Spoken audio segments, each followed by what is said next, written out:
This is Spartan Society to the Battle of Leuctra, and we're looking at Spartan geography and significant sites in Sparta. If we have a look here at the syllabus, we can see that it's in that first section and it's the second dot point.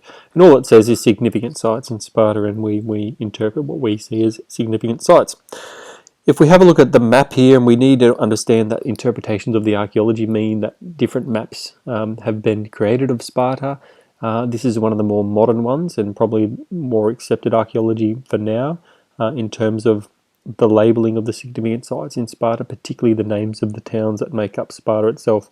They've been variously labelled over time, and this is probably a more up-to-date and maybe a more accurate version of that. So it is important to understand that Sparta was made up of 5 distinct villages or towns, and they made up greater or broader Sparta. And the first one's called Patana, the second one Massawa, the third one is Limne, the fourth one Kinasora, and lastly, the fifth one was Amyclae, which was 6 kilometres to the south, and it's not shown on this map. In a response on this, you'd be where the marks come from, being able to identify that Sparta was made up of these 5 villages, and that being able to name them is where you get the marks as well. So learn these names. Other significant sites that we can see in this map are the sanctuary of Artemis, who was a goddess in Sparta, the Acropolis, which we'll talk about in a moment, and also another goddess, Athena Chalkoikos, the city god or the city goddess for Sparta. We'll discuss that in a moment as well. So we'll have a look at some images and go into a little bit more depth about these different sites. The first one is the Acropolis, and most Greek city-states had an Acropolis.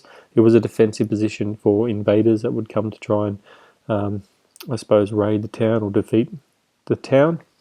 And Sparta had one. Even though its geography was more of a defensive mechanism than anything else, so the fact that it was surrounded by those mountains that we discussed in the last dot point. And that's probably why its Acropolis wasn't walled. It didn't have a big wall around it like most Greek city-states Acropolis would have. It was important it had a meeting place for the Gerousia outside it. That's where the Gerousia met, which we'll discuss more in politics. And it was also had a market next to it as well, so it was a significant part of the Spartan town. Another significant site is the sanctuary of Artemis. Artemis is a goddess, an important goddess in Sparta, and a Spartan-specific goddess. It's a variation on the goddess Artemis. And we can see here that the sanctuary is the whole sanctuary, it's the whole area here, but the temple for Artemis is located here. And what happened here is a very unique ritual to Sparta, where it was a rite of passage, a coming of age ritual for young men, and young boys would have to run from the temple to the altar and try and steal a wheel of cheese off the altar, and they were being beaten back by older boys who had sticks and whips, and they would try and stop them from stealing that. It was very brutal, but it was also a unique part of their coming of age or growing up or upbringing as Spartan warriors. Another significant site is the sanctuary of Menelaus and Helen, and this is located further over on one of the mountains. In fact, so it's a little bit away from Sparta. Helen and Menelaus was one of the kings of Sparta, and Helen was his bride, and she was stolen from him by Paris from Troy. So that's the Helen of Troy that you might have heard about if you've seen the movie Troy, or you've read the myth. And there was a sanctuary for Helen and Menelaus, who were seen as significant people in the history of Sparta and the mythology of Sparta.